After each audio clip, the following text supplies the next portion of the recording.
televiewers of F4 Television. Thanks for joining us once more on this your program, Game of Thrones, here in Yaoundé. Of course, today we'll be talking about two major topics of great importance, which of course is talking about the election of the two presidents of the upper house of parliament and the lower house of parliament in Cameroon. Of course, is this election a continuity of power, or just another way of telling Cameroonians that there is a democracy that is, of course, in the country? Apart from that, we'll be talking also about the death of Bebe Matisse that was killed in the year 2025. And of course, recently, the High Court of Fundi in Yaoundé had to pass a sentence on the accused, who happens to be Dagobert Wafo, with a death penalty and also a damage fine of 500 million francs as CFA. Cameroonians are asking, is this sentence, of course, served justice, or it is just another way of maybe continue with a system? That's what, of course, we'll be talking in the course of this program today. And I have, of course, a plethora of panelists that, of course, are aware of what is transpiring in the country. With us, we have a civil society activist. He's no other person than Numfo Lausongwa. Numfo, welcome to the program and good evening. Good evening, Phil. Good evening, esteemed panelists. Good evening, all the televiewers of M4 TV who are glued to their TV sets throughout the world enjoying this program. I want to thank management for one more opportunity that they have given to us to air our views concerning these two topics. I'll first of all start by making an appeal to our leaders. You know, on the 19th of March, the Supreme Court adjourned the case of Ayok Tabe and Co. and sent it back to the appeal court for re-judgment. I want to use this opportunity to appeal to the head of state to put paid to this case by simply granting clemency and grace to the accused, so that this can pave the way for reconciliatory dialogue in our nation. Thank you so much. Thank you very much, and for Lausongwa. It is no news that will continue still with us. We have Carol Mbakop, who happens to be a project manager with us. Good evening, Carol Mbakop, and welcome to the program. Good evening, Phil. Good evening, everybody on the platform. It's a pleasure for me being here. I want to greet all the precious audience of Game of Thrones. I want to believe that, and it's my fight and it's my cry, that Cameroonians are very focused on whatever is happening in the country. We are in a new year. I want to believe the first year of the septenage that is already unfolding, and Cameroonians should be more involved, more focused, more concentrated on anything that is going to happen. And I plead Cameroonians to play their role. I plead them to play their role, because right now we have a problem in this nation, is that some Cameroonians are getting tired. They are getting fed up. They feel that Cameroon is a lost case, and they prefer to go Canada, to go USA, to go England, to look for green pastures. But I want to appeal to Cameroonians. I want to plead with them that this nation is still the platform to be, though weak, though a little bit shaky, but after rain comes a good wind.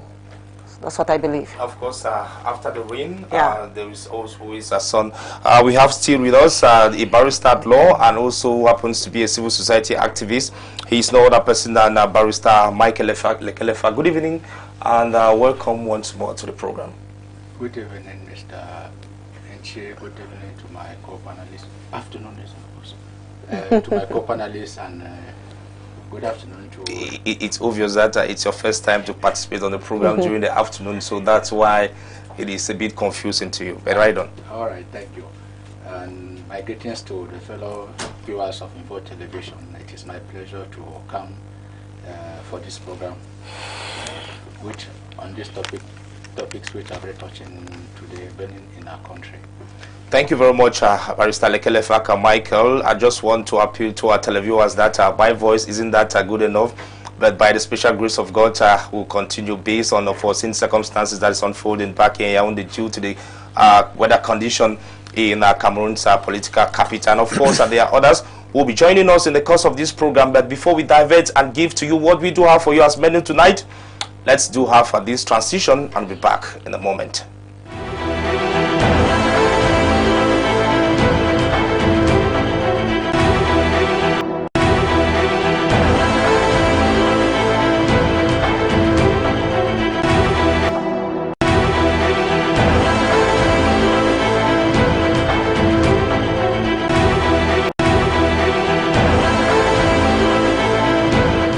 Changes in Parliament, of course. Recently we saw how the two upper house and the lower house of Parliament are no more under the control of Senator Masenya Ndifenji and the former Speaker of the lower house of Parliament, Kavaege Jibril. These two authorities are no more manning these positions, and recently in an election that unfolded in the two upper houses and lower houses of Parliament, of course, Abubakari Abdullahi was elected 100% victory as the president of the Senate, while Senator Theodore Datua was also elected as the Speaker of the National Assembly. Cameroonians are seeing a wave of change within the political atmosphere in the country, and a lot of talks are unfolding both in the quarters and along the roadsides in the country.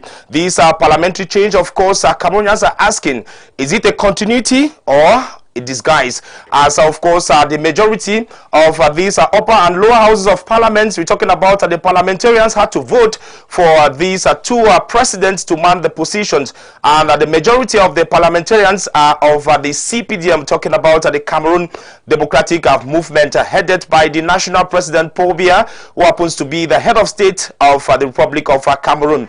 And of course this is what Cameroonians will be talking in the course of this program. And I just want to remind you that those of you who are watching us live, you can actually participate on the program through the numbers on your screen through WhatsApp or a simple SMS. Give your opinions and we'll read them on air so that Cameroonians can actually know what is in your mind, as the panelists are going to air out what is in their mind tonight. Today we commence actually with you civil society activists who happens to be known for Lawson Guam. We see these wonderful changes that is happening within the Cameroonian political atmosphere today. 34 years after the mandate of the president or the speaker of the lower house of Parliament.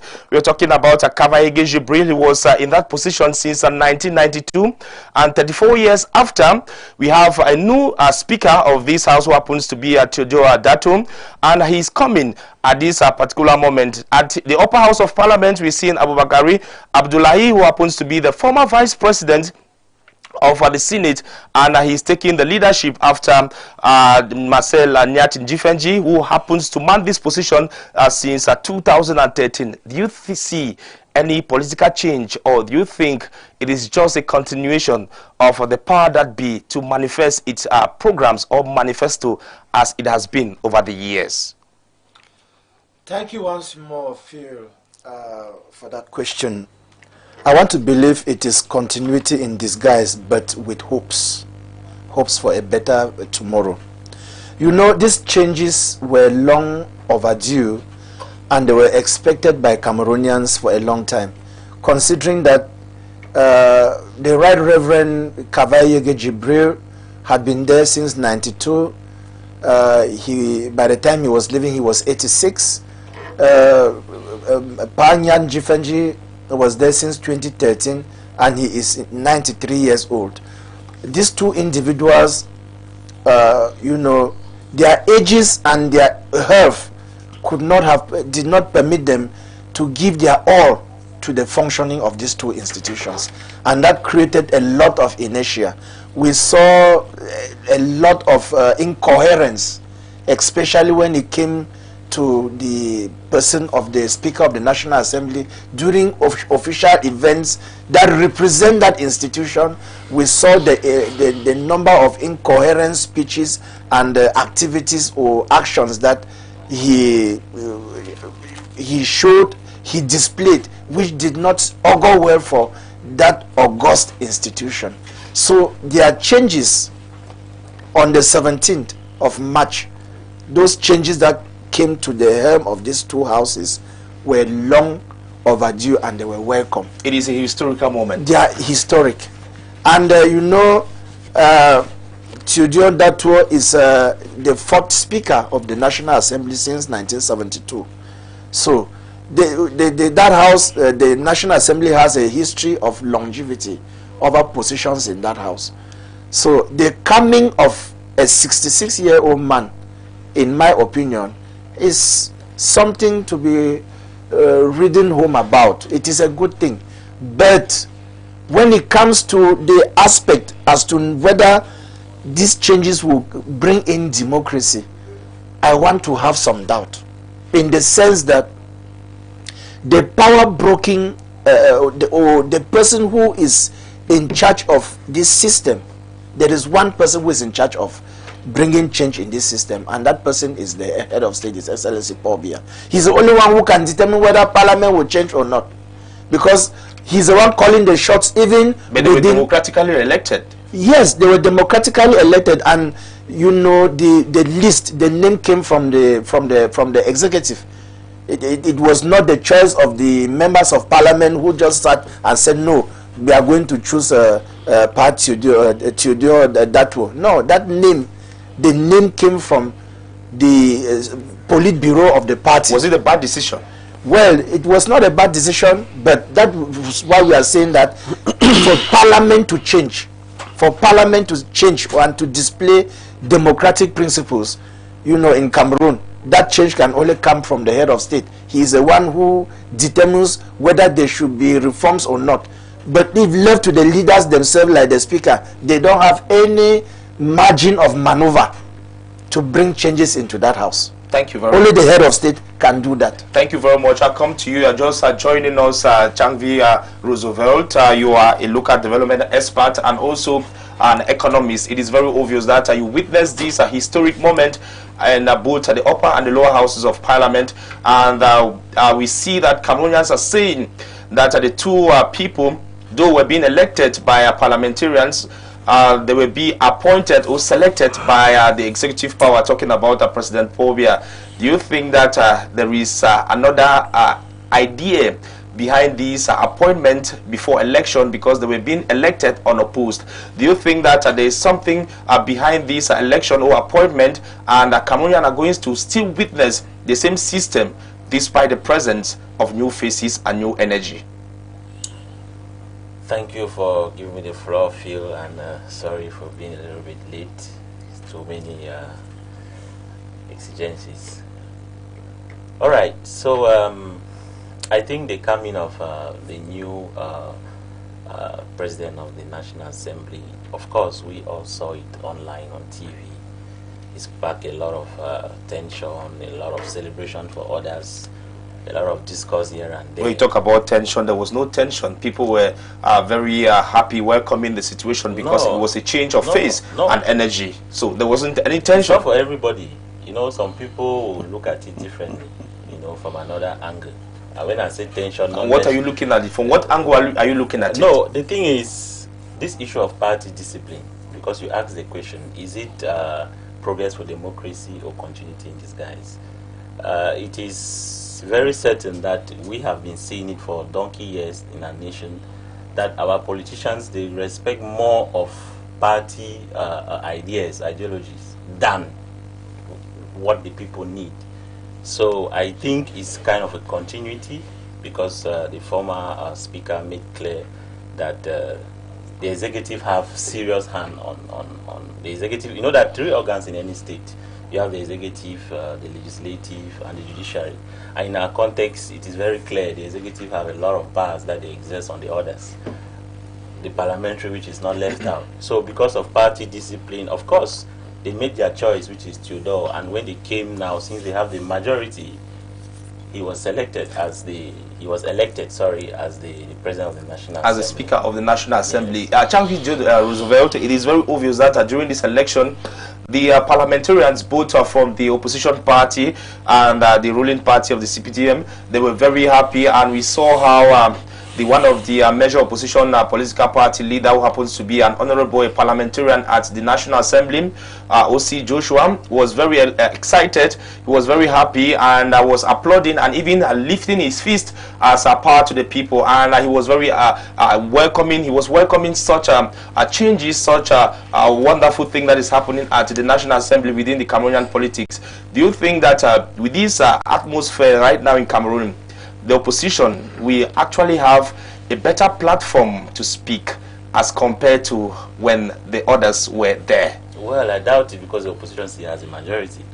The opposition still has a majority, and it's normal for them to be happy, because the Right Honorable Datu, who is now the Speaker, he had been VP for a long time. So in terms of the form, procedure, he knows it, he masters it. That is, I don't think they have an issue of competency here, because they know, they master the National Assembly, the functioning of the National Assembly. So it's been normal for his peers, be it in the opposition or whatsoever, because we have been seeing him. He personally followed up the construction of the new edifice of the National Assembly. He was one of the project manager. Of course, he was one of the, in fact, he was the forefront, not even one. He was at the forefront of the construction of that project. So it's normal for his peers to be happy to see that at least they have, among them, they have seen somebody who, who works, and he has finally been made a speaker. But now the expectation is this. For this length of time that we have been experiencing parliamentary debate in our nation, we are yet to see private member bills. So the worry is this: will the coming of the new speaker initiate the issue of private member bills, where a parliamentarian from his constituency can come out and say, I have this issue in my area and I would like us to solve it, and then we institute it so that it goes to the entire nation. I think that's what me personally I expect of him. It is very obvious that laws are being put in place based on surrounding circumstances, based on situations that are existing. That is how laws are being voted in the country. So if a particular situation is unfolding in an area, for example, in the northwest or in the center region, it doesn't mean it should apply in every aspect, because first of all, the geographical locations are different, and maybe the cultural areas are different. So you can't say that this issue can stem up from one political party to come up with private bills in relations to what is actually happening to their area. But they are doing their job, Changvi. Our constitution says we are in a decentralized unity state, and we are one. So if you have a problem in your area, it's just a matter of time for that same problem to affect you. And we have seen it since the beginning of the Anglophone crisis, since 2016. Nobody has had the courage to bring up that issue in Parliament for discourse. And the few who dared to do it, we all know what happened to them. So the bills, if them just disappeared. So I think, if you're insisting on this aspect, the bills that are being voted at the National Assembly or proposed at the National Assembly or at the Senate, who are the ones proposing those bills? Of course, they are coming from the government. How can the government propose a bill? Meanwhile, they are senators and they are also parliamentarians at the National Assembly. That is the issue that I'm raising here. There are two things. You have private member bills, as I'm explaining. Private member bills mean that the project is coming from the parliamentarians themselves, and then we have bills now coming from the government. Yeah. And in our context, it is mostly bills from the government. So it's like it's kind of a show where the government says I want this, and since of course they have the majority, it just applies. But I am yet to see, and I want to say in fact is what many Cameroonians are thinking or have seen. I may be young, but I have elders here, they will testify that we have never had a private member bill in our country. Never. So that is my own expectation from the new Speaker of the National Assembly. Thank you very much. It's very obvious that you have expectations. Cameroonians are expecting a lot when it concerns these two authorities that are manning this position of power right now across or in the country. I'll come to you. Just joining us also Dr. Moise Mbok, who happens to be a politician and also a political communication strategist. You've been a part of this program, and you witnessed this historical moment that unfolded at the National Assembly and the upper house of Parliament. And it is no news that Cameroonians are saying we are gearing towards an era where maybe they are expecting to see a new face at the helm of an executive in the country. Now, do you see somebody, or do you see these two individuals, or these two personalities talking about His Royal Majesty Abubakar Abdullahi and Senator Theodore Datwa to be people who are going to bring in fresh ideas and contradict some of the old ideas that were being implemented by one of their predecessors, talking about Kavaige Jibril, who has been there for 34 years, and Masenya Jivenji, who has been manning this position since 2013. Good evening, Phil. Good evening to my co-panelists, and my apology to my late coming to. I had some things to solve before coming, so sorry for that. To come to your question, for me, my problem is somewhere else. You know, for me, the first two presidents failed. They failed because they presented Cameroon as a country have three powers. But we saw so far only one power, pulling others, instructing others, and handling the things others were supposed to handle. And it was really a problem for civil society, for political parties, and for normal Cameroonians. So today, to having new faces is just the beginning of a process. All we want now, and I agree with my brother, we want to see all these powers, all this power be, really involved in the well-being of the country. Because we cannot have legislative power which cannot bring a bill by itself. I asked to one of those guys, because I told them that part of the problem we have in Cameroon is you guys. You are too silent. You are not talking. Things are happening. You are afraid.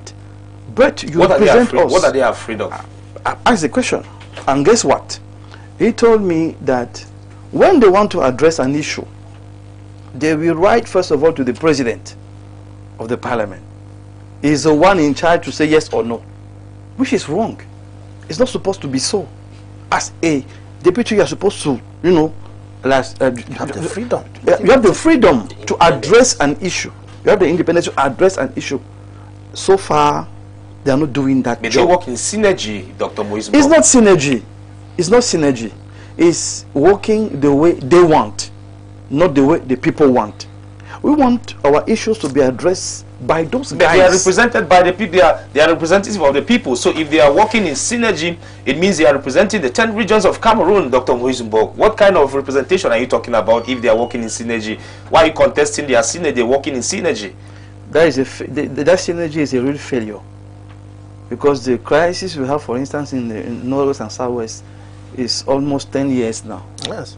How can they be a problem in the nation? I never saw a deputy from Littoral talking about this thing, from the center talking about this thing. It was being debated. It was being sent to the National Assembly, and we had sent by we had Honorable Wiba, who came out after at one point in time to also confess the situation that is unfolding back there. And Cameroonians, of course, are aware that situations like that is happening. It is not only the security crisis that we have in the north and the southwest. We have also a situation like that in the far north region caused by Boko Haram. I think we are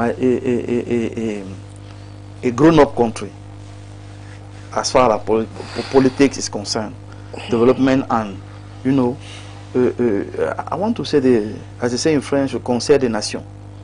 So today, I don't think that you will come to a Cameroonian and say, we spoke about this thing and it's enough. It's not possible. We spoke about this thing and this is a solution. If you cannot present a solution, it's a failure. If there is no change, it's a failure.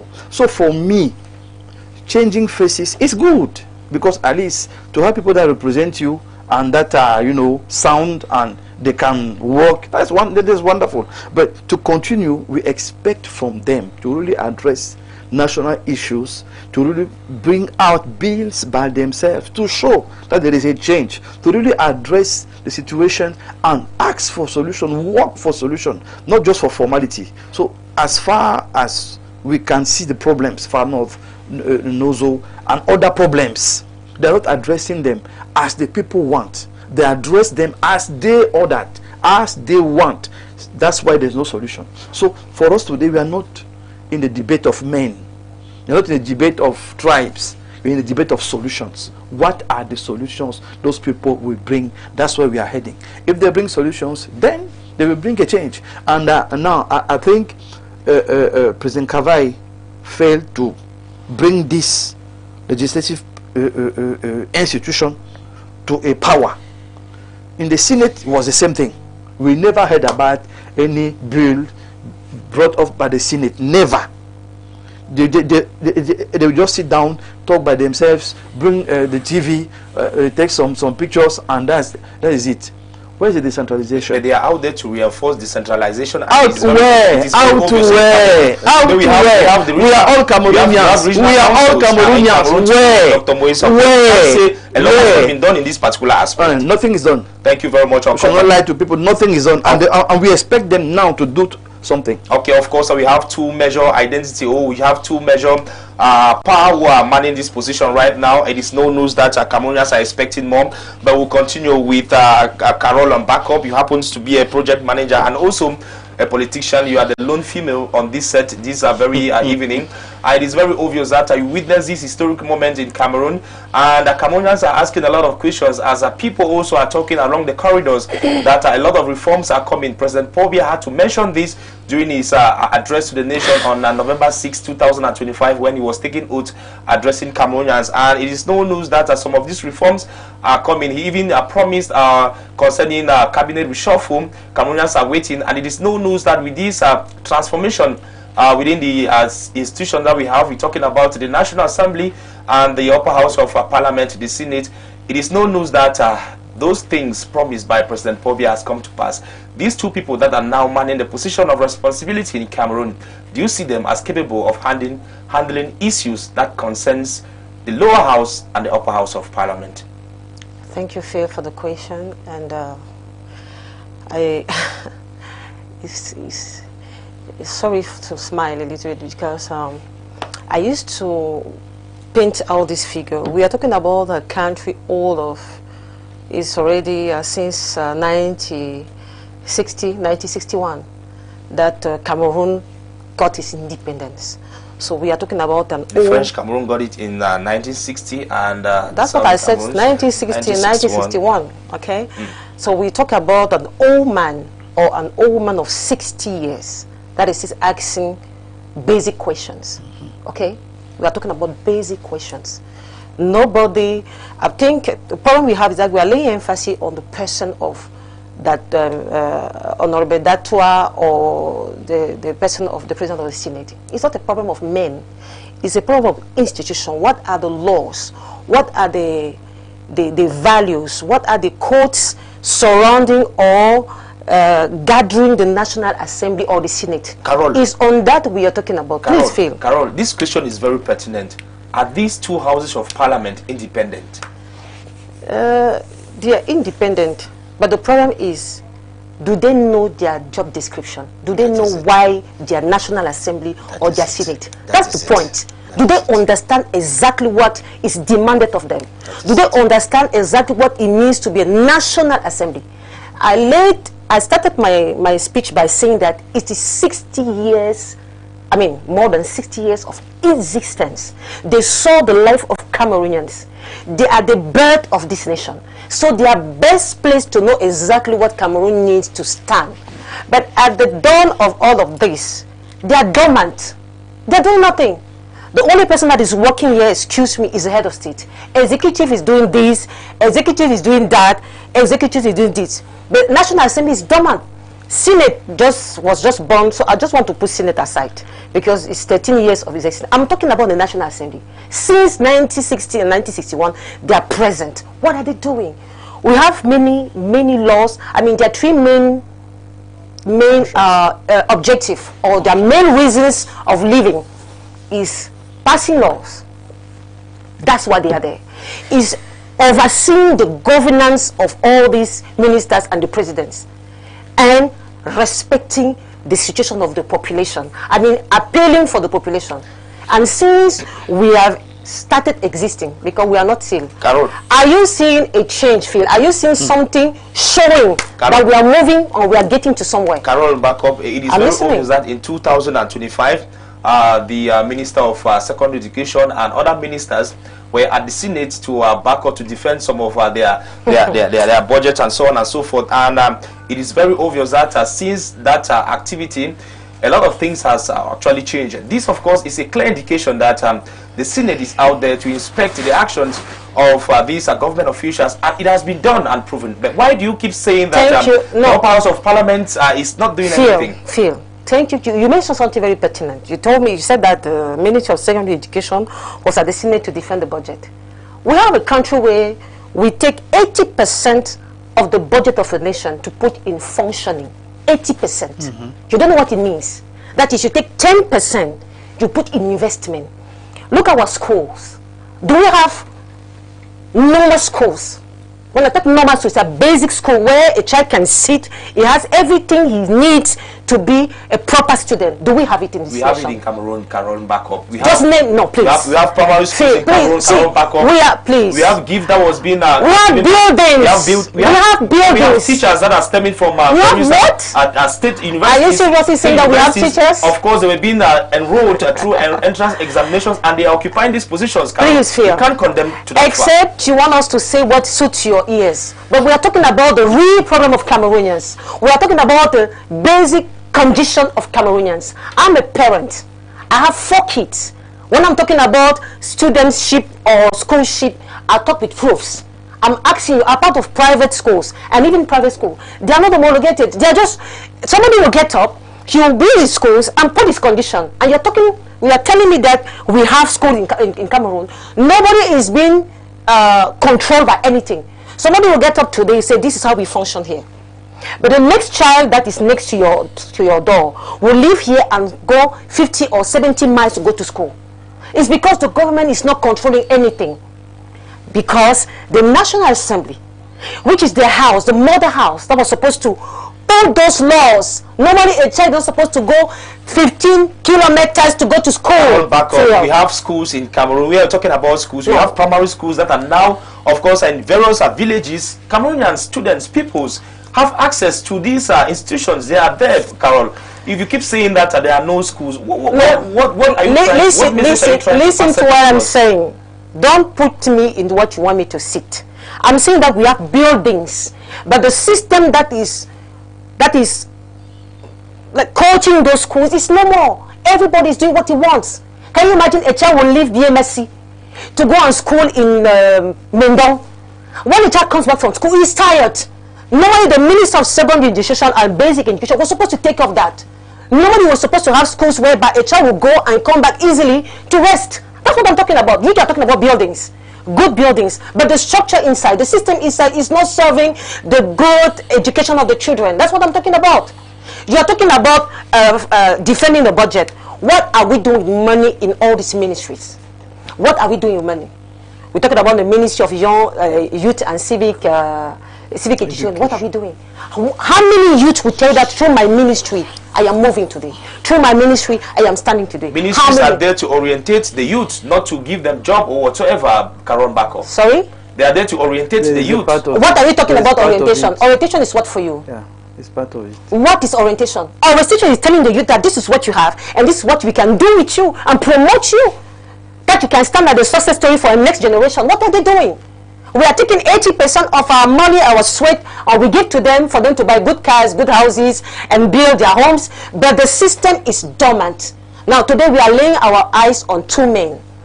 They cannot do anything. Because the CPDM is almost the whole of the parliamentary... So are you telling us that the check and balances at the parliament is insufficient? Sometimes you make me feel as if I'm a Cameroonian and you're a stranger. No, but wait. We just saw of these 2 men. We said they were voted.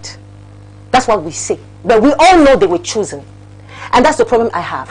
Is that even if they were chosen, it's good. By their party. Is it supposed to be party or is it supposed to be... That's the problem we have. Is it supposed to be party or is it supposed to be a nation concerned in the National Assembly, at the Senate, there are parties that are being represented there. People are being represented there by party, Carol Bako. That's what I'm telling you. I want it to change. It should be something that is good for the nation, not for a party. Because if it's good for a party, it's not good for all Cameroonians. That's the point. It should be good for a nation, not for a party. A president of the National Assembly is the president of all Cameroonians. Is a representative of the president of the nation to different localities. So when he speaks, he does not speak from his locality or from his party. He speaks for the general nation. That's the point. If he doesn't know that, when you will sit there, you will swear to His Excellency. You will never swear to the people. You will never swear to the... somebody said something here that the private nothing has been proposed. Nothing. Because when you propose something, it doesn't suit to a minister or it doesn't suit to the big house, they will say it doesn't pass. But why are they there? I've never seen, and he said something, since the crisis of Northwest and Southwest, I've never seen parliamentarians go for strike. That until we do this, nothing is happening. We saw in France, Gilets jaunes, they decided to tell Macron that if you are not working like this, you are not going anywhere. Why not in our country? It's because it is a party something. It's not a nation something. We are talking about the nation. I'm not sitting here wasting my time to come and talk about CPDM. I'm talking about the nation. What are they doing with us? What are they doing with our mothers dying, not having hospitals, not having school for their children? I lost my granddaughter. She died at the hospital of General Hospital of Douala. The bill there was 250,000 per day. How many Cameroonians can afford it? The parliamentarians are supposed to sit on this and stand for the people. That's their due diligence, except they don't know why they are there. Thank you very much, Carol, and back up. It is very obvious that Cameroonians are listening to you and you're talking from a motherly perspective. And Cameroonians, of course, are aware of what you're saying. Yes, you have something to say, Dr. Moisbo. They almost went on strike for their own salary. Exactly. I wanted to mention the 100 million that was supposed to be given to them. They almost went on strike. When it comes to Cameroonian problems, they're silent. Thank you very much. Thank you very much. I'll come to you. Let me get your opinion, Barrister Lekelefak and Michael. Two individuals are now at the helm of the upper and the lower house of parliament. They are new faces, though they have been working in the background. We have Senator Abdullahi Bakarari, who happens to be the former Vice President of the Upper House of Parliament, talking about the Senate. And Theodore Datu now is taking the lead as Speaker of the National Assembly. Do you see these two individuals as the people that will resolve the issue of the Cameroonian people? Do you see them as those two individuals that will come up with bills that will reflect the society, the present-day society, and even those who are in Goketunja or in the far north region or in the east region of Cameroon? Thank you, Mr. Enchi. Your question, I think the answer to your question is best known. Because, yes, the answer to your question is best known because if we go by the maxim of the equitable maxim of, we borrow from England in equity, that equity varies with respect to the land according to the Chancellor's foot. In Cameroon, policies vary with respect to the whims and caprices of an individual, the so-called President of the Republic. So when we talk about, you've been debating to ask, you asked even my predecessor to know whether the House, the legislative power is even independent. Textually, the Constitution makes it clear that this is a power, but it is managed by the executive. The decision which the making Honorable Theodore Datu and Abdullahi Abouakari, thank you, at the level of the Senate, it is not something that which to me, I should give praises to say that. You wanted Senator Nyad Jifendi to continue to man the position or somebody older than him? The National Assembly, the first, with respect to the Senate, to me, that house should not even exist in Cameroon. That is the first thing. And there's no country without a house like this one. I say the Senate. It is not because we have in other countries that we think we must have in Cameroon. Exactly. The Senate, to me, should be dissolved. It should have long been dissolved.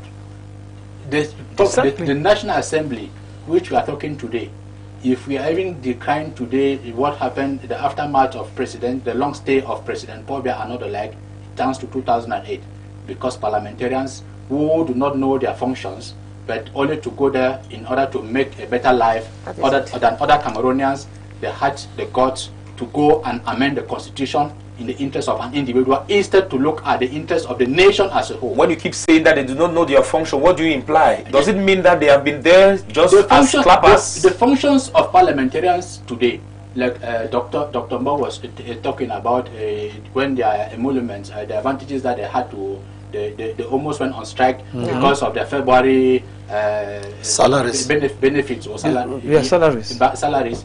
That is what we have. That is what our parliamentarians are up to. But if you are working, of course, at the end of the day, you need to be remunerated. No, but why are they united when it comes to salary and they are divided when it comes to the lifestyle of Cameroonians? Exactly. Working to maintain some a system in place, because the laws which are being adopted are tailored with respect to the whims and caprices. But they are following the manifesto of their national president. The president, when we talk at the National Assembly is not a house of a political party. Thank you, sir. It's not a house of the political party, but this is why a parliamentarian, once you are elected parliamentarian, you are under an immunity, and you a parliamentarian from the BLM can address a problem at a full hour anywhere in Cameroon. That is why they carry the move along with the flag, which is to say that what they have national representation. But now the people who are there, because they don't even know what they are going there to do, and the manner in which they even get themselves there makes it a problem. Because back in their constituencies, these are people who smuggled to find themselves into politics, and they are going into politics not because they want nation building, but because the state today has been made maybe a small market where you can just come in and you barrister, these people, these honorables, parliamentarians were elected. When you talk about elections, do we have elections in Cameroon? We should not. What do we have if we don't have elections in Cameroon? We are having elections. What are you talking about elections? Do we have transparent? Do we have credible elections in Cameroon? Do you have any case of non-transparent election that has been organized in this country? In 2025, the presidential election, where is the main challenger of the president, to the president of the republic? Who are you asking? I mean the opposition leader who emerged in 2025. If he's on exile today, who exiled him? He was not. Was he exiled in Cameroon? Is he living in Cameroon? Is he living in Cameroon? Is the main challenger? He has a right to live wherever he wants to live. He has a right to live wherever. Was he under duress before leaving the country? Mr. Enchi, please, I think we should be honest to ourselves. The electoral code, we have seen even at the presidency of the republic. We saw, I think, is it last year or some years back, that when the president, I think, at the encounter between Honorable Tomaino Ndamjoya and the President of the Republic, when I think something emerged that he acknowledged that the proposals which the opposition talked about electoral code has never reached him. President, yes. He acknowledged that. This is information which you journalists, you reported, and every Cameroonian knows that. So today, when we are talking about elections, Mr. Enchi, these people back in their constituencies, before to become a parliamentarian in the constituency, when they say party discipline, the party comes and chooses this person. It is not in the interest of the people. It is in the interest of maintaining a political party. But the people voted for a political party before these elections. All these choices have been made. Whether the people vote or the people don't vote, the system which is put in place has its mechanism that it operates. It may be it has its allies. That is my appraiser of the political climate today. That when we are going, like we call for polls in Cameroon, we have some allies parties which they have their benefits in maybe in one or two constituencies to show that we are in a democracy and we are in a multi-party environment. But the truth is that elections in Cameroon are yet to be elections. Thank you very much. Because the Cameroonian people are yet to express their will freely at elections as it is supposed to be. So talking about the changes that we saw at the National Assembly, at the Senate, to me, it is just window dressing. At least, though we can say that the individuals we have at the National Assembly, we have somebody who is younger, but being younger or being old is not my problem. What is the impact of your presence to the nation? We have been talking about, my co-panelist Carol was talking about hospitals. have we had any law which it is very obvious that have we had any law which is prohibiting ministers from going to attend medical attention abroad, forbidding the President of the Republic to attend medical attention abroad, and that all our hospitals in Cameroon should be used by these people, or the hospitals are to be used by we the commoners, and then when it comes to members of government, our taxpayers' money should be squandered abroad because of we cannot have hospitals. Thank you very much, Barrister Lekele Faka Michael. I'll come back to you. I'll come to you, Anumfo Lawson Gwa. It is very obvious that we see how Cameroonians are longing for change when it concerns lawmaking or the various laws that ought to be proposed at the National Assembly and the Senate. And we come to see that a lot of people right now are looking this situation or taking into consideration this situation how as the former president or speaker of the National Assembly was a bit aging, and that of the Senate also was a bit aging, and we are seeing how fresh bloods are coming there between among all their around their 60s, the two presidents of the various upper and lower houses of parliament. Do you think that these changes also is gearing towards the executive? Phil, I earlier on said that you know, when the new men come on board in an institution, they bring in different visions to their managerial ambitions. But for the case of Cameroon, the National Assembly of Cameroon and the Senate, I said it a while ago that this is a system that its functioning depends on one person. Are we seeing Numfo Lawson is very clear? Yes. Are we perceiving the executive power to subject itself to such a changes that just manifested in the lower and the upper house of parliament? The executive organ in Cameroon has encroached, has infiltrated, and has subordinated the legislature to the executive. And these two men that have come, they cannot solve this encroachment. For them to solve this encroachment, it will take not only them, but the entire will of Cameroonian people. Yes, it will take a lot of courage on the part of Cameroonians. At one moment, I can even think of saying that for the real parliamentary democracy to exist in Cameroon, we need regime change.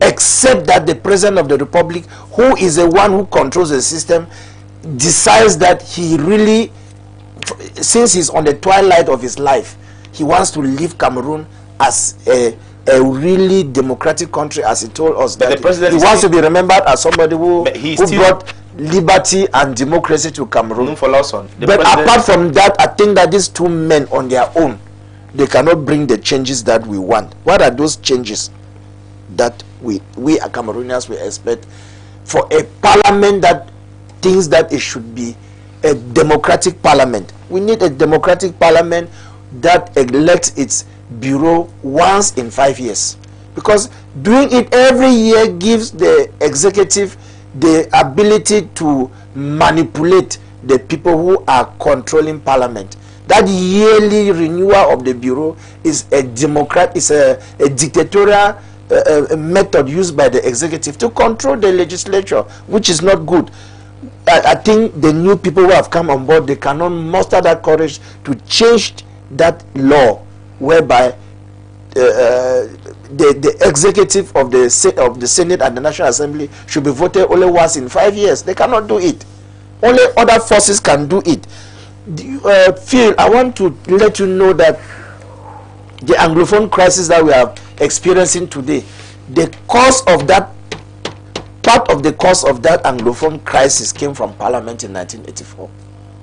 Through that constitutional amendment that changed the name of this country from the United Republic of Cameroon to the Republic of Cameroon. I expect these two men, if they think that they can do something for this country, I expect them to see into this matter, put the Anglophone problem on the agenda of Parliament, so that, you know, in the days ahead with the coming of the Pope, we can have some peace and normalcy in this nation. There is no peace in Cameroon. There is peace in Cameroon. No, there is no peace. What the silence is not an absence. The silence you see here like this does not is not synonymous to peace. Peace blows from the heart when there is justice. When you go to the northwest and southwest regions and in other parts of the country, there is an absence of justice and peace. Thank you. I have not finished, please. You see, the National Assembly and the Senate in Cameroon are rubber stamps in the hands of the executive. Rubber stamps.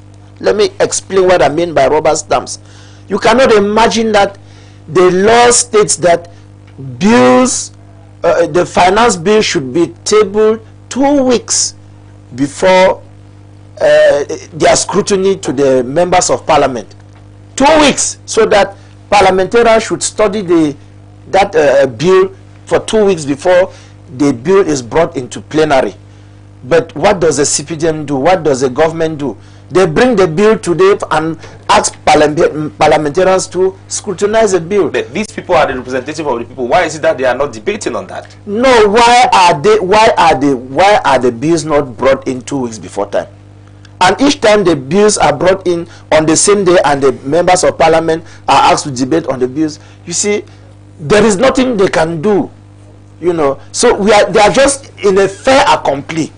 The parliamentarians in Cameroon are in a fait accompli, and that situation should stop. Don't you think that there is an absence of a status for the opposition in parliament? No, for Lawson, before you continue with your proposals and declarations, don't you think that with this the presence of these two individuals, they are from different background, they have different notions when it concerns the management of the country, they have different objectives.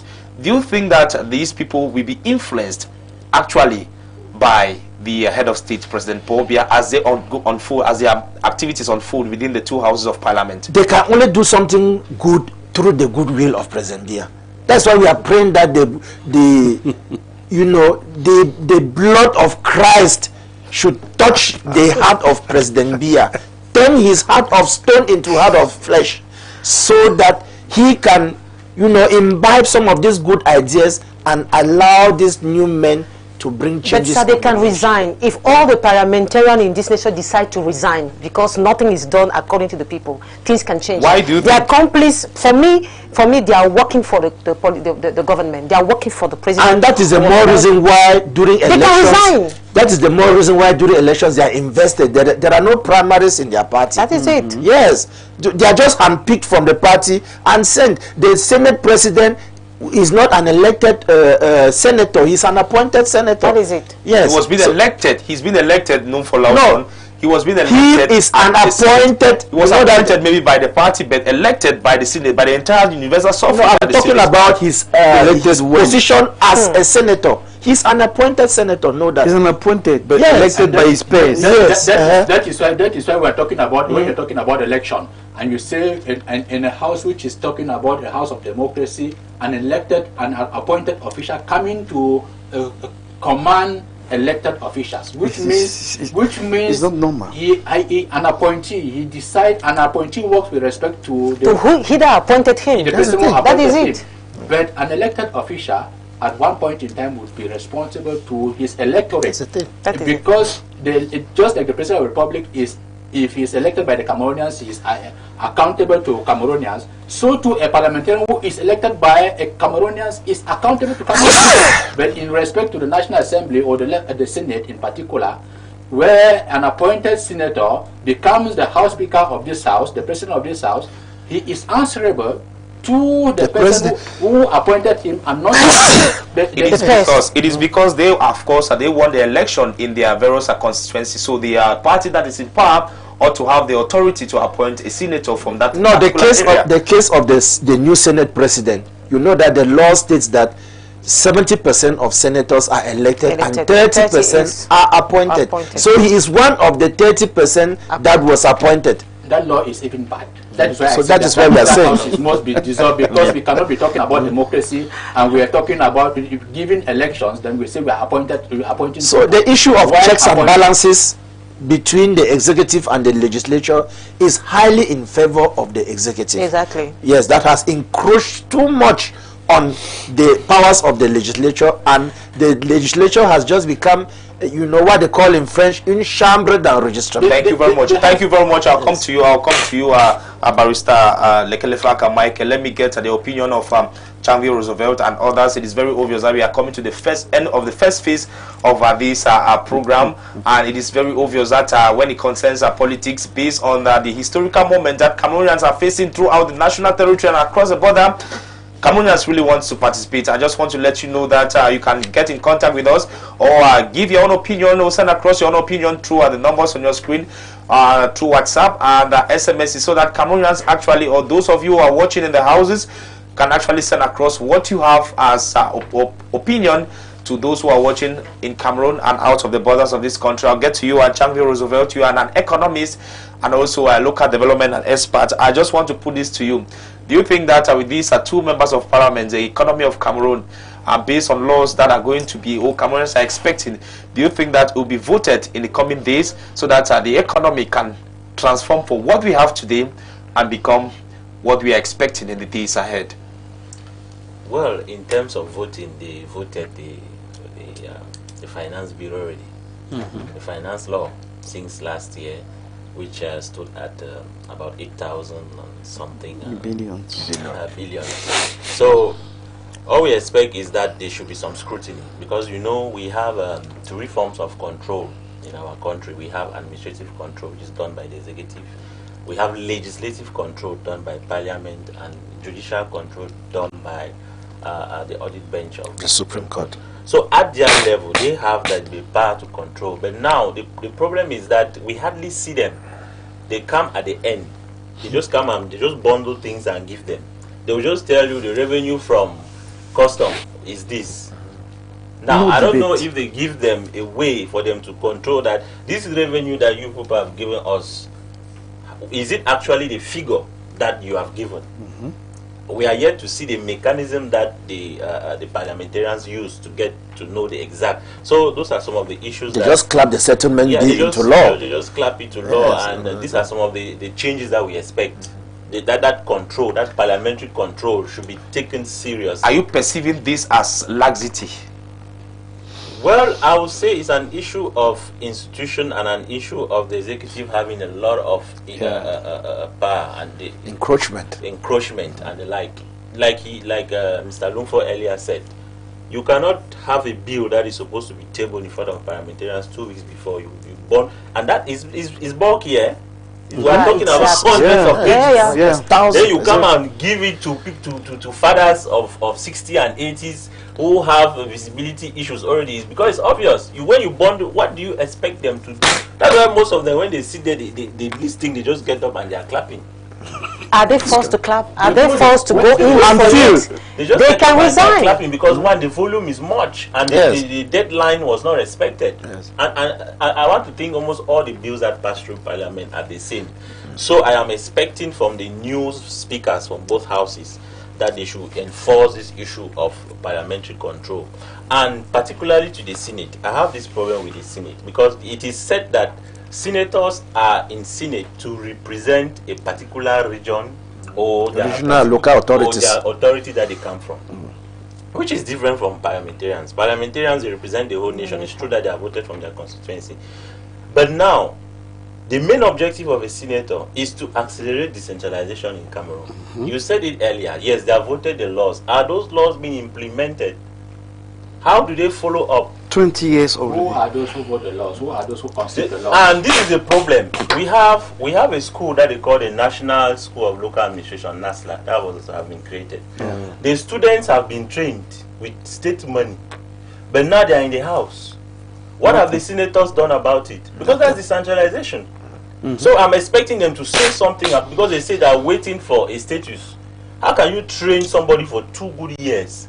Every day they are in suit, they know they are already big people. Not before long they go back to the quarters and they start running bikes left and right. And at the end of the day, we'll say that we lack human resources at the level of the councils. Thank you. Another issue too with regional and local authorities is that they go for months, years without salaries. You hear a council go for 2 years, 3 years without salaries. The person who is supposed to address things on their behalf, who are the senators, Some of them, they don't even, I doubt if they even attend sessions in those councils to actually know the reality in those council areas, of which they are there because they were voted by those very councillors. So these are some of the things I'm expecting from the senators. Thank you very much. So just to add that, thank you. Before you continue, parliamentarians need parliamentary cabinets, because most of our parliamentarians are not well educated. So they need experts, consultants in various domains. So each parliamentarian is supposed to have a parliamentary candidate cabinet with somebody who advises them on bills. Thank you. But we don't have that. We have that in Why other not countries. putting those Let me get the opinions of Cameroonians. A lot of messages are coming. As we said earlier, the numbers are on your screen, so they are reacting a lot. Good evening, dear panelists. I'm happy with your program. The changes that we are witnessing in Cameroon, it's something that has been long awaited, and this, of course, we are expecting these changes not only at the National Assembly and the Senate. We are also expecting changes from the Unity Palace. That's somebody that's writing us from Gaunduri. We continue with the reactions of Cameroonians. Good evening, good afternoon, panelists. For me, life needs some changes to grow up, and democracy is one of. Please try to be very clear so that we can read your text. Thank you very much. Good evening, dear panelists. I'm writing you from Garua. I'm very delighted to participate in this program. I just want to greet Carol. You are the lone woman on set, and it's like the presenter have an issue with you. I tell you, I don't have an issue with Carol. Carol is just expressing her own point of view. We continue on this very set. Good evening. I'm writing from Dallas, United States of America. I love your program, and I keep watching it. Why is it that it's not on Tuesday as usual? Well, our program has been changed. The time has been changed. It's on Saturday as from 3 p.m. right up to 4:30 p.m. every Saturdays. That's the new program based on demands that has been coming from televiewers. We continue. Good evening, televiewers. This is somebody writing us from Kumba. I love your program. I just started watching it this very day. The problem that you have in Cameroon is management. If those who are supposed to be at the Senate and the National Assembly, they should be accountable. They should actually deliver what the people are expecting of them. They should not go and sit there and be clappers. Some of them are even old enough and not. Some of them are old enough and supposed to be on pension. That's what somebody is writing us from Kumba, and they are not signing their write-ups. Good evening, dear panelists. I'm writing from France. What we are expecting in Cameroon in the coming days is a change of everything. These are particular stuff that is ongoing at the National Assembly and the Senate is just a signal that the President of the Republic is going out, and Cameroonians should be expecting another president in the coming days. And I just want to tell you that the Cameroonian government is sparing no effort to provide a let me leave it that way. It's so hard for me to conclude that way. Good evening. This one is writing us from Betwam. Good evening, dear panelists. What we are expecting in the coming days is a position of a vice president. We want a vice president in this country so that in case President Paul Biya is incapable, he can man the position and continue with the legacy. Though we don't want the legacy that we are witnessing right now, we want another legacy. A lot of messages, of course, are coming up, and these are reactions of Cameroonians, and I just want to believe that those of you who are watching, just get to us, send your messages, we'll read them, and Cameroonians and those who are on set, actually, we deliberate on it and come into final conclusion. It's no news that it's a historical moment, and those of us who are in the countries or out of the borders of Cameroon, participating in nation building is of great importance. I come to you at Dr. Moise Hombok. Your opinion, we are coming to the end of this first phase of the program. What are you expecting of the two houses of parliament that are having new faces and fresh blood?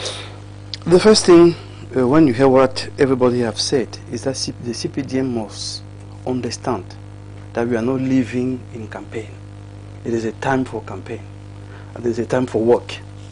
But those our people are always on campaign, rewarding friends, rewarding their, creating new institutions, putting in their friends, going in campaign, they're in campaign, they're in campaign. That's why those guys can just clap. because they're always in campaign. They don't have in their mind that they have to fulfill their promises. They don't have it in their mind. They don't have it in their mind that Cameroonians have problems. As Carol was saying, let's take hospitals.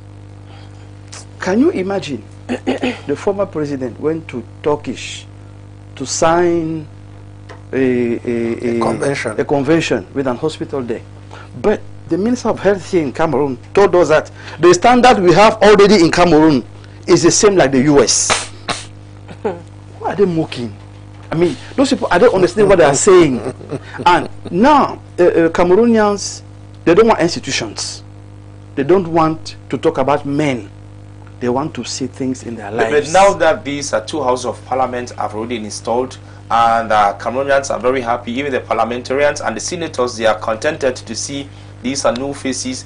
What do you think that will be coming out in the days ahead so that Cameroonians actually can revisit laws, or good laws can be implemented and a follow-up can be done, so that those who are living in the rural areas, in the remote areas in the country, those in the cities of Cameroon, can actually benefit and see the dream of 2035 come to pass?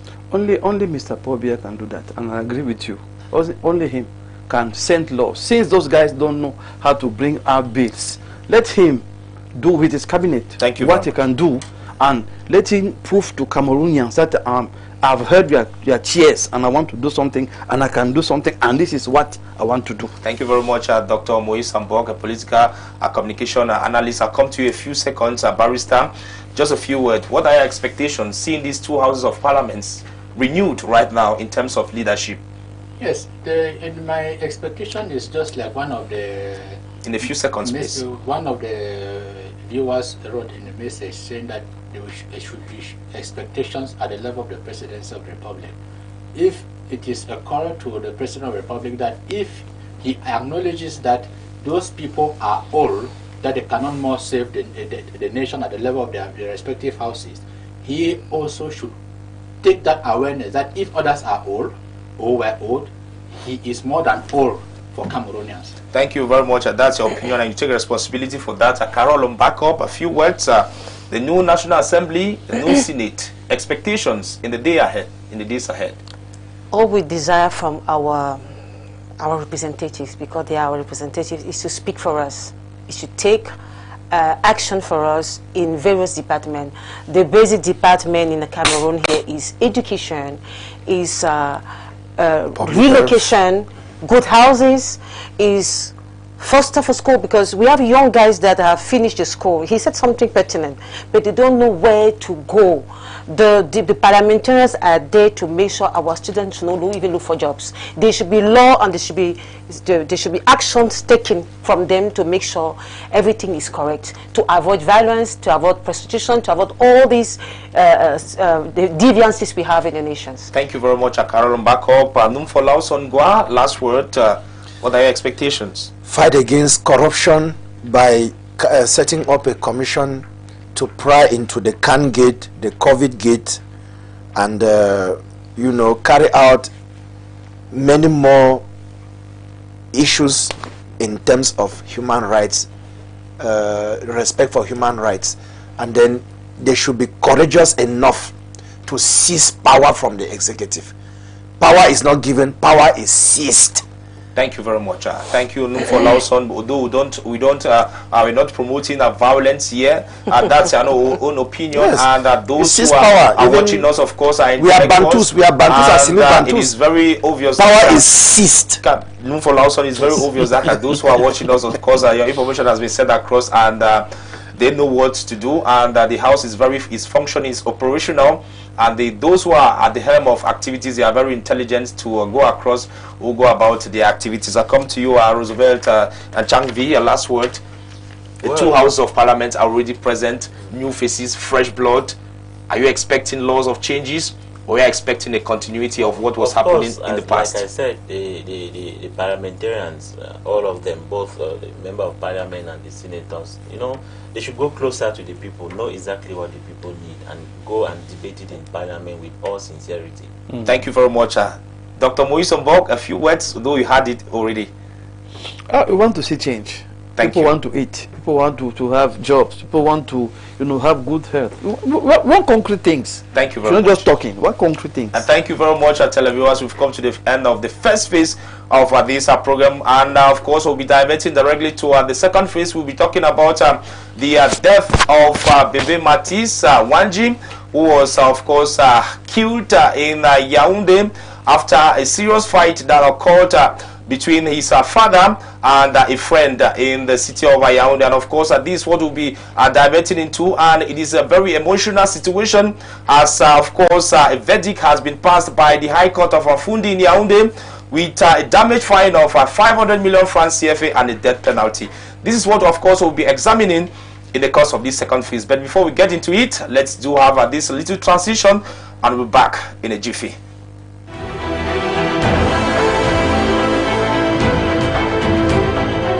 Penalty and a 500 million francs CFA fine.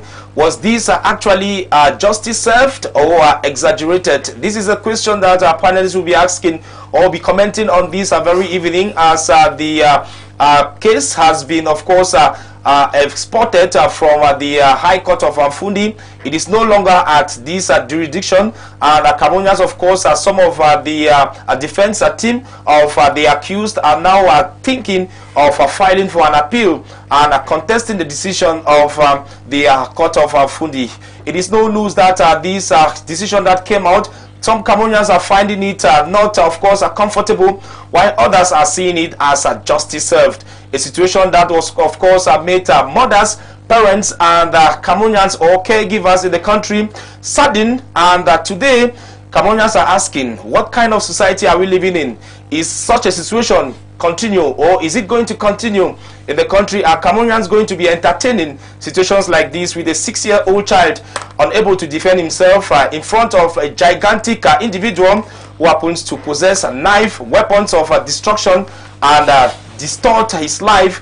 And today the child is no more. This is what of course people will be talking this morning, and I just want to comment with you. You are a female and also a mother, talking about Cameroun backup. You are a politician and also a project manager. When we see the situation that just unfolded in the course of this that situation happened in 2025, and Cameroonians cried, people were bleeding based on what transpired, and that today we see how the justice system is coming up with another sentence that has been forgotten long by Cameroonians, talking about a death penalty. This of course was something that was occurring during the time of Amadou Ahidjo, the former president of Cameroon. It was very obvious that a death penalty in the country was very common, and even personnel who were working within the administration of Cameroon were subjected to such a penalty. And today it is resurfacing thanks to the verdict of the Court of Afundi.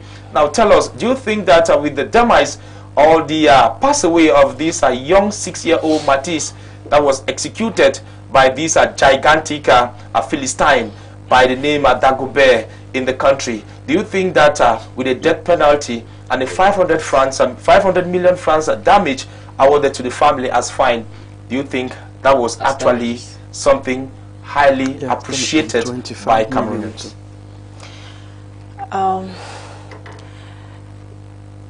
The day I heard of the death of this child, I almost, in fact, it was something unbearable. I want to thank the justice for what they did, but I think the state is too luxurious. Maybe God had to use the case of Bebe Matisse.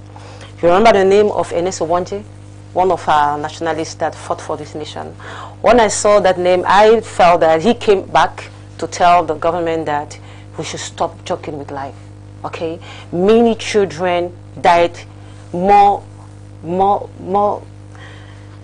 I don't know. I don't know how I can place it. We understand. But nothing was done. Maybe with the case of Matisse, the government of Cameroon saw into it that Cameroonian life matters. But that wasn't the government that was passing the judgment. It was an independent court talking about the High Court of the.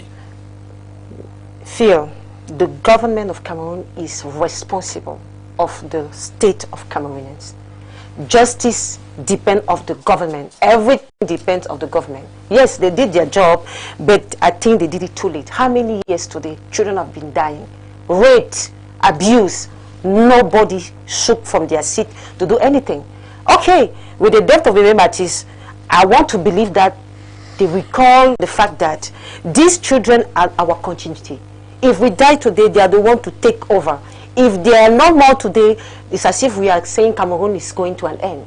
So for me, it's late, though they did it. They were supposed to hang that guy the next 3 days he did that.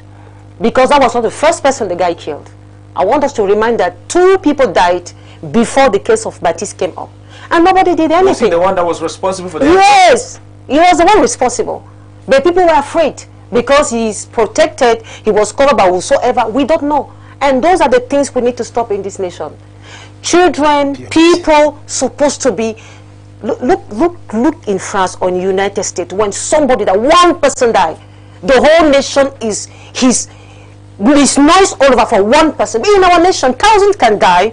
Okay, it's normal, it's life. But it's not possible. You should not tolerate such things. And that's one thing. Second thing, the 525 billion they are asking. What is 500 million francs CFA as damages. I think 25 billion. It's 525 billion. Okay. Million. It's for what? It's to bring back the life of the child. It's to give to the parents. Anyway, I don't know who will collect that kind of money. For me, that money was supposed to invest it to make sure there's a commission that is overseen by the head of state and his wife to make sure no child should undergo what Matisse went through. No child. We voted the head of state, not the wife. So don't miss the. No. I know what I'm saying. Please, I know what I'm saying. No, we know institutions of the state. We know the head of state as an institution. The wife is not an institution. So when you say the commission should be overseen, please. I'm saying the wife because we have a whole. The 8th March. The 8th March is an international day voted by the United Nations. But in Cameroon, is the figure of the head, the women, the first lady we have there. So if she can have a figure on a day, she can have her word in such a condition. She's a mother. So I know what I'm saying. So many people, when they will see that the first family is oversee the condition and the life of children, maybe some people will see perfectly. That is one case among billions. So for me, the sentence is justified. But for me, it came too late. And I want to believe that from today, children's lives will be respected, protected. The sentence is justified, but it is too late. Barrister Lekele Faka Michael, I'll come to you. You are a legal expert. It is no news that when it concerns stuff like this, sentences like this, you are aware of the implications of it. I'll put this to you, Barrister. 500 million francs CFA with a death penalty, is it sufficient? When you say is it sufficient, I want to look at it from 500 million death penalty. Can it bring back the life of the young child? No. Which means justice. I tell Cameroonians that what we go to court to do, we go to court just to make is to enforce a right. But this right cannot take us to our original state where we were before we were victimized. That's why there is a word compensation. That is why I'm saying that when you talk about compensation cannot take you to your original state. It also include damages. No matter what we are saying here, can we have Matisse? Back. No. Yeah. And which is, we should look It's at. not a mature damages. It is like what I'm talking. I agree with Carol, though I differ with her with respect to the point of taking off another life. I am not for the fact that death penalty, yes, it can be enforced. It can be enforced, but I am not. We cannot give up life, so we should not encourage taking off life. What do I mean?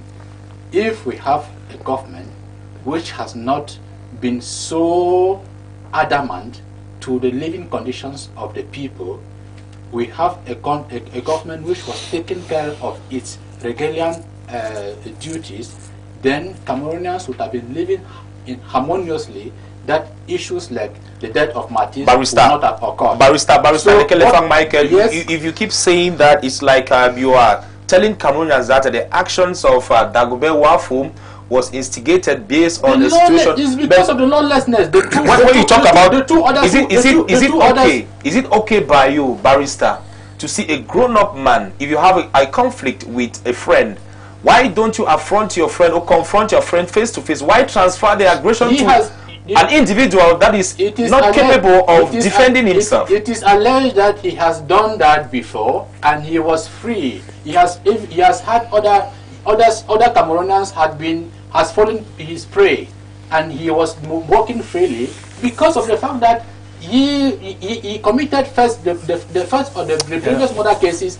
If they were taking proper care, the law was properly respected, that the life of Matisse would have been saved. This is what I mean, and that is why I'm blaming the government that we should not look into maybe sentences, giving death sentences when we could avoid. Death sentence will not bring back Matisse. But if this man who has been identified to be like a problem around his neighborhood or within the community was properly catered for, maybe he was already in the prison in the previous cases, Matisse would have been free. So that is why I'm blaming that the government and the judiciary, the justice system, that the justice system should be a justice which should not be to repair, making reparations to say we are according damages 500 million to families to bring this. It is just to give consolation. But I equally call on Cameroonians to know that justice is what we shall make out of ourselves. It is not what we shall have from the court. Because the court, I'm not saying that the court does not render justice. Justice has been served in this particular case, but it will not bring this child, 500 million will not bring this child to this family. So it is to tell Cameroonians that we should know that our rights can be enforced at the level of the court, but we should strive as much as possible to see that it is exceptionally that we go to the court. Thank you. To avoid circumstances which will take us to the court, because going to the court is always there. Like we are talking about, the court is always a ground for battling. Now the lawyers of Dagobert, they are going on appeal. We had lawyers. No, the right. A criminal. You have the floor. He has the right. He has the right to. He has the right because he has committed that. And that is why I said at the start that because he has taken off life, we should not equally take off his own life. We can convert him. We can rehabilitate him. We can re-educate him to become very useful. I don't agree with that. I don't agree with that. That's so no way. I don't agree. I'll come to you. No way. Come to you. Adum for Laos on Gwa. You are a parent. Apart from being a civil society activist, you are also somebody that's well educated upstairs. It is no news that in situations like this that Cameroonians are witnessing, parents are bleeding. People are saying that the justice system, of course, in the past has been a bit lenient, but this time around, the system is being congratulated by some, saying that bringing back this firing squad or a death penalty into the system as a sanction or a decision from somebody that has been accused or a sentence within the borders of Cameroon is of great importance. Now, do you think that the family of Bebe Matisse can now rejoice, saying that the government of Cameroon has seen into the situation and this case is in their favor? Not only Matisse's family, the entire nation, 95% of Cameroonians, jumped for joy when this judgment was read. Yeah. 95%. And I will surprise you by saying that Jesus Christ himself is for. Jesus Christ himself in the book of Matthew says that anybody who toys with the life of a child, a millstone should be tied around that man's neck and drowned in the middle of an ocean. What Mr. Dagobert did to Matisse is not different from what Christ described in the Bible, because he took that child hostage He took that child, this innocent child. I want to use this opportunity to extend my heartfelt condolences to the family of this innocent child, this angel. And I pray God that God should receive his soul in his heavenly abode. He took this child hostage, an innocent child, thereby going against section 354 of the Penal Code, which talks about aggravated kidnapping of minor occasioning death. This section 354, anybody who kidnaps a minor and that kidnapping leads to death, that person has a right to be given the death penalty by firing squad or by hanging.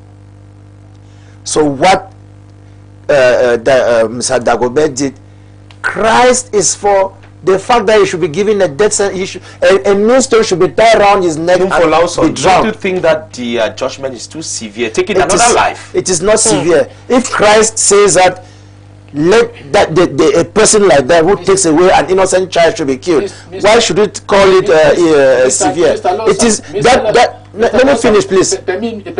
Sorry for interrupting. Let me finish, please. If we have to caution the death penalty in this country, I think 50% of Cameroonians will be executed. I am to come to that, please. I am to come to that.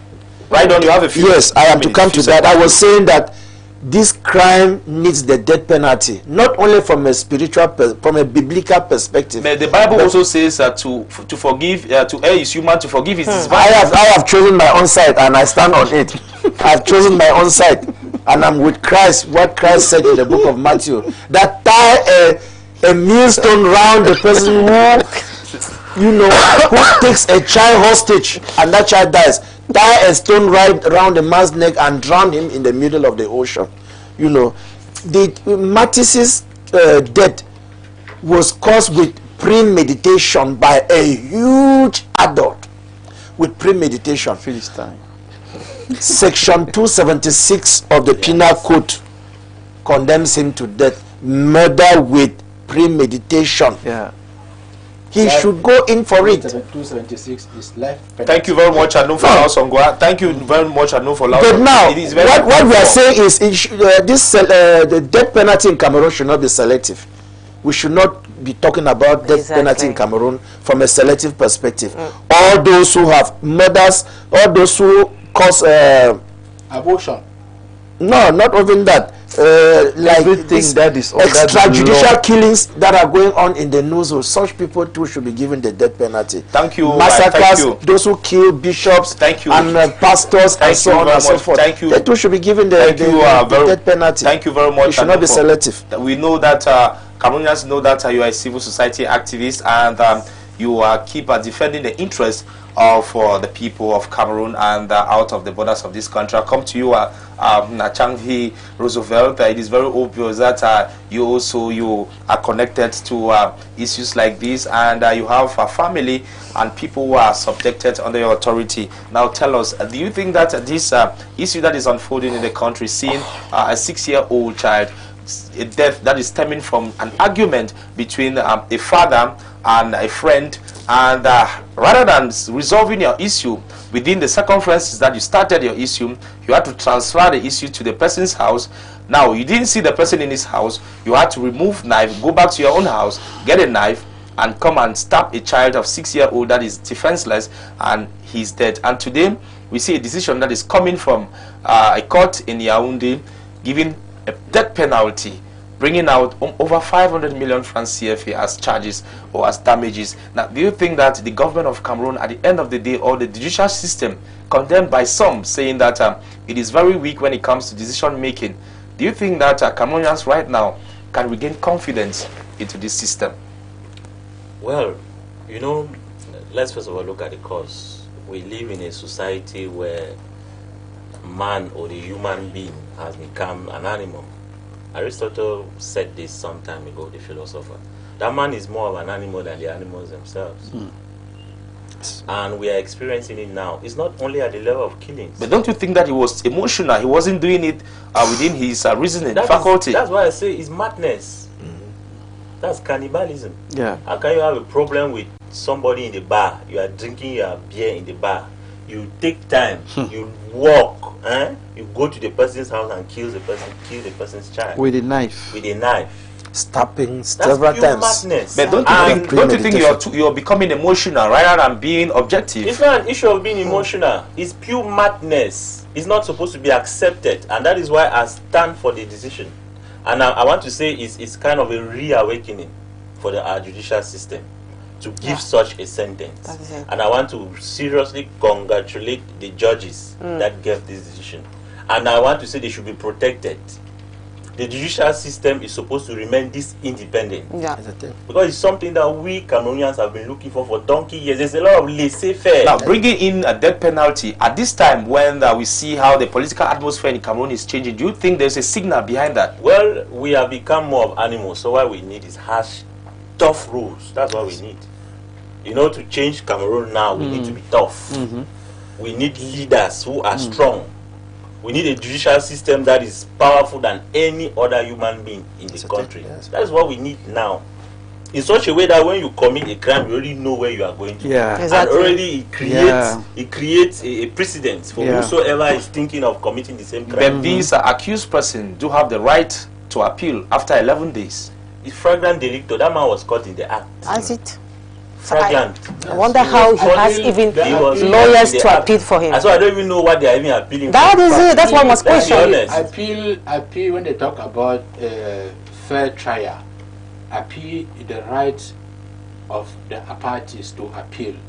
You can go right to, and that is why the case of Matisse, as we are talking, the court has rendered its decision. But the national laws of Cameroon, of course, we must be conscious of the fact that Cameroon has subscribed to some other international laws, human rights, and so now the execution of this man is, we can look at it at the level of the nation, that we want to deter people from committing the act of murder, but on the part of we are looking for foreign investors and all the like. Our human rights page, what is the reputation we are giving to the country? So this is one of the laws the parliamentarian must vote. Somebody takes away a life, there's no human right for him. That is why there should be no human right for that. That is why I said the problem we have is because we have allowed laissez-faire to take over control. If laissez-faire was not in command, we will not have this type of incident. You have the floor. Yes.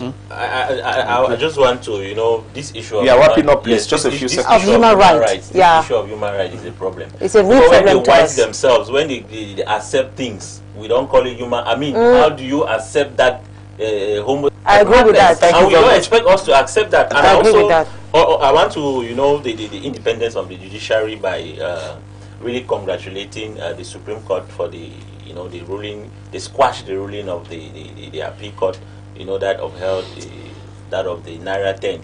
Which is a good thing, it's showing that our judicial system is gradually becoming independent, and the magistrates who are working there are gradually becoming objective and firm, and that is what we wish for our nation.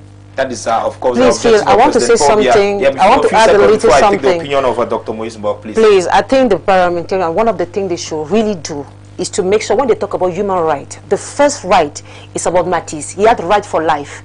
Somebody cannot stand out and take somebody's life, and when it's his turn, they say human right. No, it should be logical. It should be, at least, it should be logical. Thank you they very cannot much. talk about human right when somebody has taken life, and we don't talk about the right of the child that have been died, that has been killed. Thank you very much. Thank you very much. Thank you very much. I come to you, Dr. Moismbok. We are already in an atmosphere where a lot of things are happening right now. We see the cases of Ayuk Tabe, Seseko, and others, and now we are seeing a judgment that is coming from Bebe Matisse, and Cameroonians are appreciating. Don't you think that? Do you think that the Cameroonian judicial system actually is gearing towards the direction prescribed by the head of state? I agree with Carol that there were surrounding circumstances. No, there's nothing to find out. No, when you come to Cameroon, there are things we have to arrest because they are spirits. Corruption is a spirit.